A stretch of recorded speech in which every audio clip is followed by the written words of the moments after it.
Picture this, okay? You're looking at a 10-year-old kid, Right. and it's 1981, and he has just managed to convince his dad to buy him a computer. Oh, a huge deal back then. Yeah, massive. And it's this machine with just 5 kilobytes of memory. I mean, barely enough to hold a few paragraphs of text. Yeah. And it comes with this massive, dense workbook to learn a programming language called BASIC. And the manual is thick. It's, designed to take a dedicated student about 6 months to get through. Which makes perfect sense for someone learning entirely from scratch in the early 80s. Right. But this kid sits down, opens the workbook, and he just does not stop. He works straight through, no sleep, for 3 days. And he finishes the entire 6-month course. Wow, 3 days? Yeah, 3 days. So welcome to today's deep dive. We all know the billionaires and the headlines, but our mission today, for you listening, is to look at the actual code behind the man. We are diving into a biographical profile of Elon Musk to really deconstruct how a bullied, solitary kid from South Africa became the richest and perhaps most controversial man on Earth. Exactly. How do you actually compile an empire like that? Well, it requires looking past the wealth and the headlines to really understand the underlying operating system. Right. The sources we're unpacking today present this fascinating case study. It's really about how intense trauma, extreme risk tolerance, and this relentless focus on physics over convention literally reshaped multiple industries. Yeah, and I want to start by looking at that underlying operating system, because the source material brings up these intense trance-like states he would go into as a child. He was born in 1971, grew up in Pretoria, South Africa, and his parents, a mechanical engineer and a dietitian, they literally thought he might be deaf. Right, doctors did too. Yeah, because he would just check out. Loud noises or people waving their hands in his face just wouldn't register at all. So, was there an actual neurological reason for this? Well, the doctors eventually realized his hearing was perfectly fine. Okay. What was actually happening was this cognitive override. His brain was essentially shutting down all external input sensors so it could dedicate 100% of its processing power to a single background task. Like a computer using all its CPU for one program. Exactly. He was building this massive mental science lab where he could visualize incredibly complex ideas. He was consuming encyclopedias and sci-fi books for hours and hours. But I'm looking at this from a social perspective, though, because if a child is running that kind of massive internal software, they're going to struggle to interface with other kids. Oh, absolutely. The sources share this anecdote where he's 8 years old, and a cousin tells him she's terrified of the dark. I love this story. It's wild, right? Most kids would say, don't worry, there are no monsters. But his response was to tell her that darkness is merely the absence of light. Right. Which, okay, is factually correct, but terrible social mirroring. He responded to human emotion with raw, objective data. And that inability to process the emotional layer of social interaction, it made him incredibly alien to his peers. Oh. And unfortunately, it made him a target. Yeah. We're talking about severe, brutal bullying. The source had described an incident where a group of students literally threw him down a concrete staircase and beat him so badly he had to be hospitalized. Gosh, that's awful. It is. And you couple that with his parents' divorce right around the same time he was 8 or 9, and his early environment was incredibly hostile. So how does someone survive that? Most people would completely shatter. Was this extreme isolation actually his greatest early advantage? In a weird way, yes. Yeah. By weaponizing that isolation. The trauma forced him to rely entirely on his own internal logic. But more importantly, it forged an unusually high capacity to endure pain. He learned how to operate effectively while under extreme duress. And if we look at the entire arc of his career, this becomes a fundamental framework. Like a feature, not a bug. Exactly. Oh. His pain tolerance isn't just about endurance, it's a structural advantage. It allows him to enter business environments that would psychologically break a normal entrepreneur. And he was already starting to build things, too. Like at age 12, he codes and sells this space shooter game called Blaster for $500. Right, the early entrepreneurial spark. Yeah. But I want to look at how he scales that trait, because high pain tolerance alone doesn't build a $400 billion empire. No, it doesn't. He realizes pretty early on that only America can match his ambitions. So he leverages a relative's Canadian citizenship to leave South Africa at 17, eventually transferring to the University of Pennsylvania. And he arrives in North America right at the dawn of the internet boom. Perfect timing. Right. The physical world hasn't digitized yet. So how did he use this new tool to start disrupting legacy systems? Well, he looked for inefficiencies in how information moved.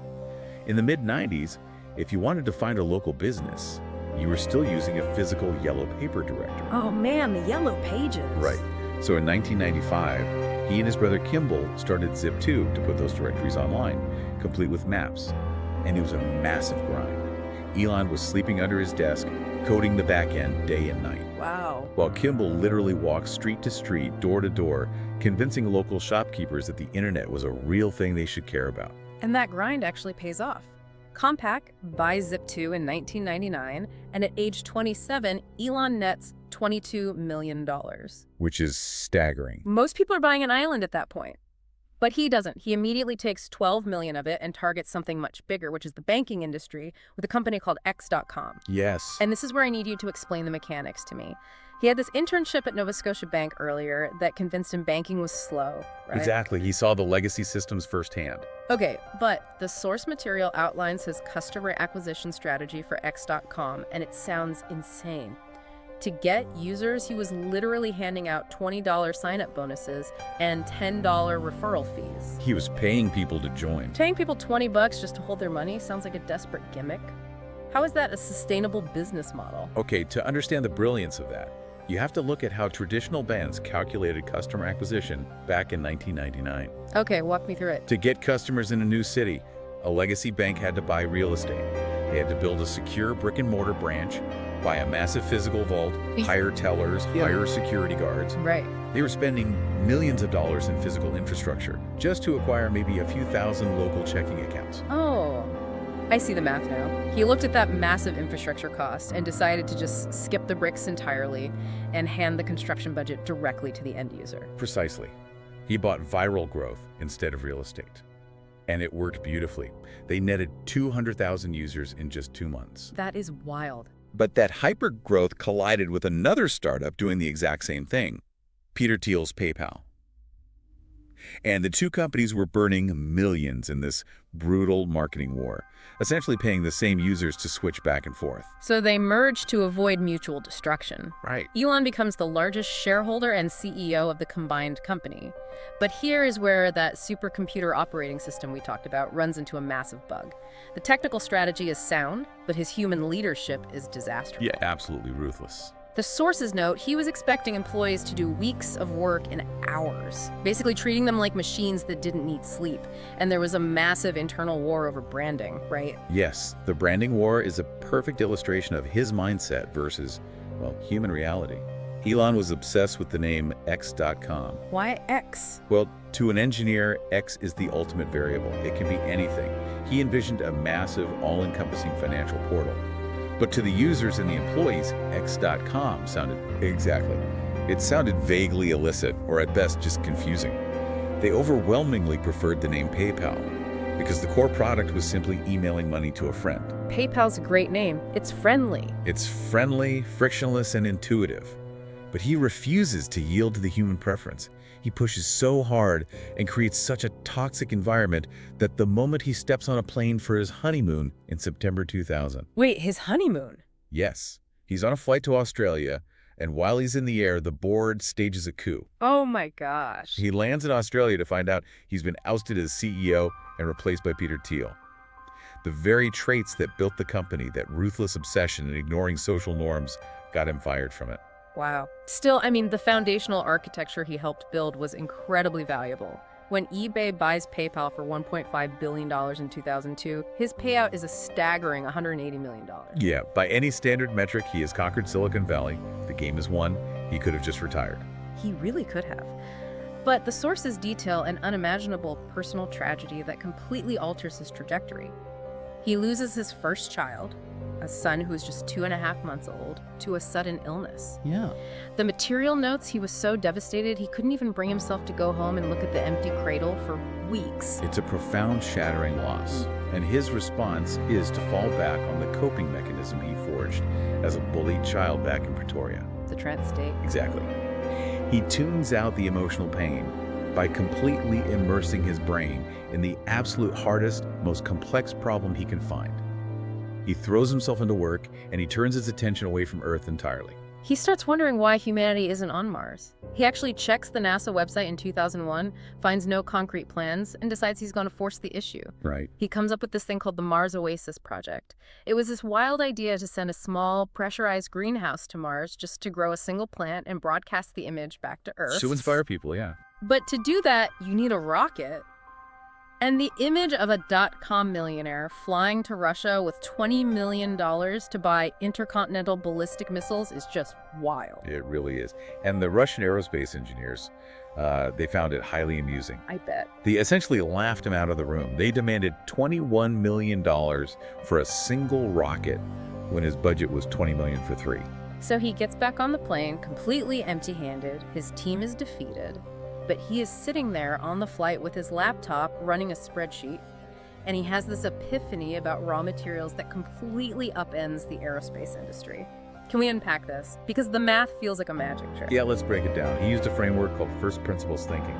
He broke a rocket down to its fundamental atomic parts: aerospace-grade aluminum, titanium, copper, carbon fiber. Okay.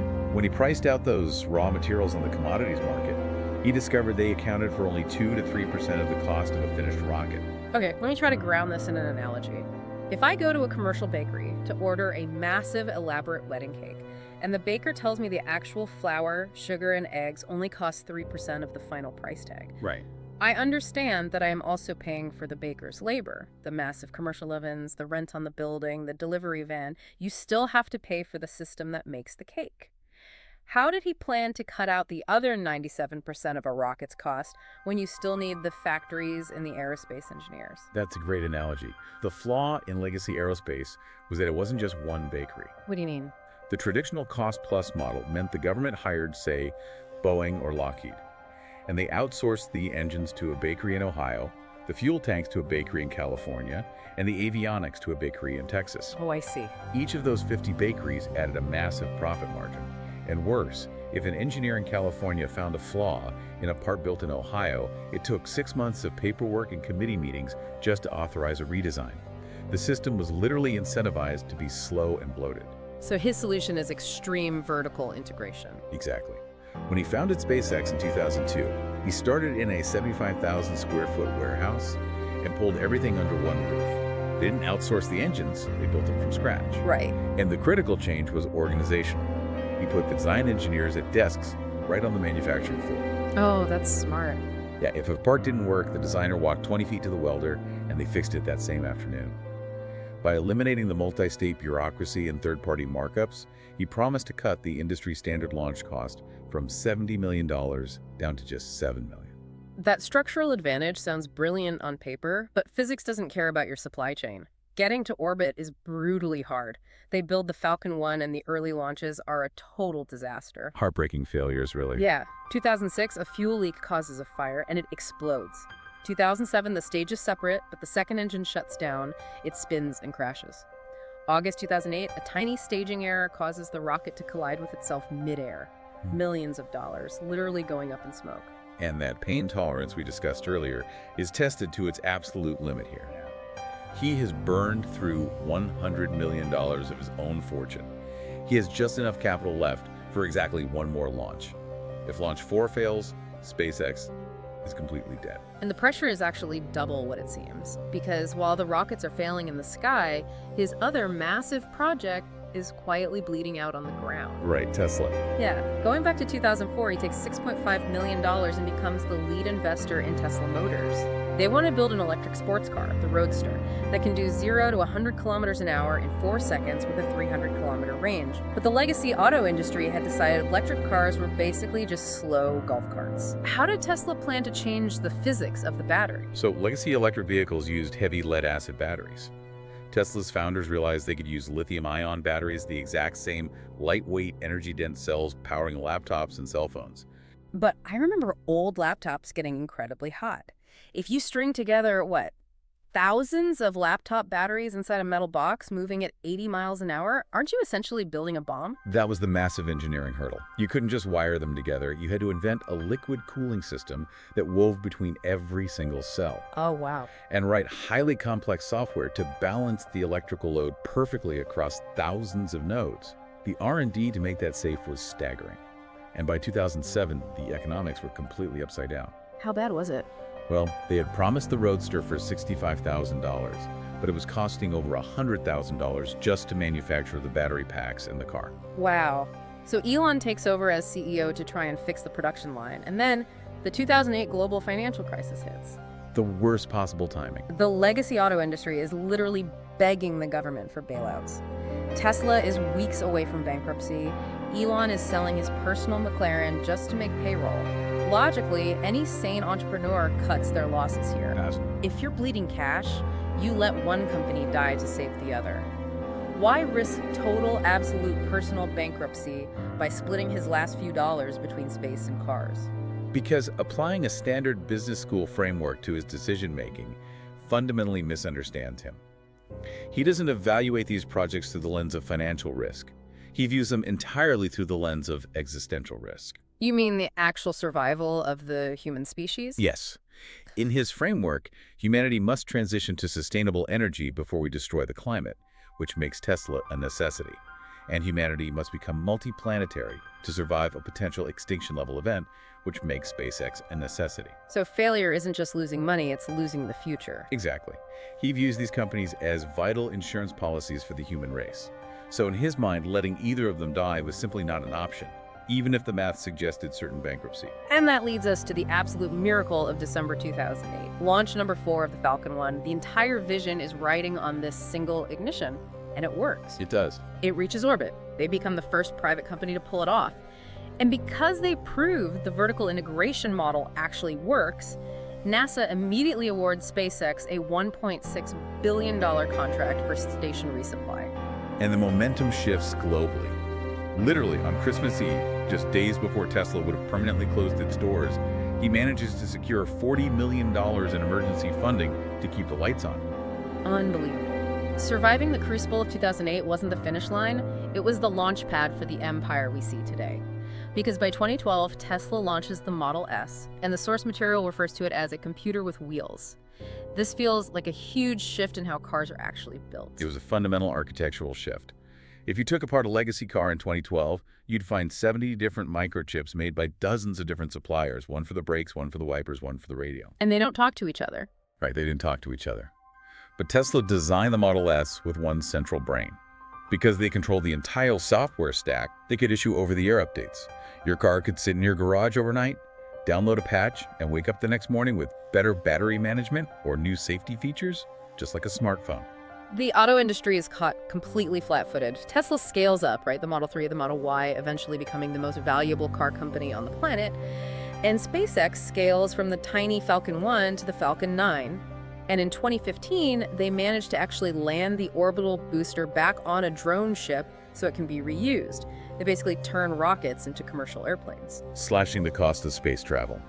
And the pace of this expansion only accelerates from there. Yeah, it's like a sci-fi bingo card. It really is. He leverages those reusable rockets to launch Starlink, deploying thousands of low Earth orbit satellites to beam high-speed internet anywhere on the globe. He announces Starship for the Mars missions. He starts the Boring Company for underground transit, proposes the Hyperloop. And Neuralink in 2015, right? Yes, Neuralink. Developing brain computer chips, sewing microscopic threads directly into the human brain so paralyzed individuals can interface with computers. He starts XAI, and then in 2023, the massive acquisition of Twitter. The scale of this is staggering. Satellites, brain chips, AI, social media. He becomes the richest person in the world with a net worth around $400 billion. I mean, almost double Jeff Bezos. But we have to look at the immense blowback this scale has caused. We do. We're seeing widespread reports of extreme work pressure, laying off thousands when he took over Twitter, and erratic tweets that sink stock prices. And we also see the source material highlighting massive public anxiety regarding his growing political influence. He has donated around $280 million to election campaigning and formed close ties with President Trump. And I want to pause here just to be absolutely clear for you listening. Our goal in this deep dive is simply to impartially relay what the sources are reporting. The material underscores a very real fear people have about this lethal combination of unregulated wealth, critical infrastructure control, and political power, and the potential for its misuse. Right. We aren't endorsing a political stance or taking any side, but we have to acknowledge that this anxiety is now a core part of his public narrative. So looking at the data, is this constant controversy and brutal work environment just an unavoidable byproduct of a guy who is trying to build the future this fast? Based on the psychology we've tracked, it is the unavoidable reality of his operating system. Think back to that 10-year-old boy in Pretoria in the trance state. Right. The exact same mental circuitry that allows him to tune out all noise, endure massive psychological pain, and force physical reality to bend to his engineering demands is the very same circuitry that makes him blind to standard human empathy, the emotional realities of his workforce, and public consensus. You can't separate them. No, you cannot get the physics-defying technical leaps without the ruthless, machine-like operator. They are the exact same code. Wow. So pulling all these threads together, we started with a lonely, bullied kid finding safety in the absolute logic of a 5-kilobyte computer. We watched him use extreme trauma to forge an ironclad pain tolerance, rethink the supply chains of heavy industry from first principles, and literally risk his entire fortune on humanity's existential survival. Yeah. The result is an unprecedented empire that dictates the cars we drive, the internet we use, and how we access the stars. The source material ends with a striking summary. You love him or hate him, you can't ignore him. Because a man doesn't wait for the future, he builds the future himself. It captures the drive perfectly, but I think the sources compel us to ask an even deeper question as we look forward. Okay, what is it? Consider the sheer infrastructure he currently controls. If a single private citizen manages the primary satellite internet network for the globe, holds the keys to orbital space transport, owns a major global communication network, and is pioneering direct brain-computer interfaces, how does that redefine what a sovereign nation even means in the 21st century? Oh, wow. At what point does a CEO stop being just a business leader and become something much closer to a head of state? That is a fascinating and honestly slightly terrifying thought to chew on. From a basic programming workbook to holding the levers of global infrastructure. Thank you for joining us on this deep dive. Keep exploring and questioning the systems around you, and we'll catch you next time.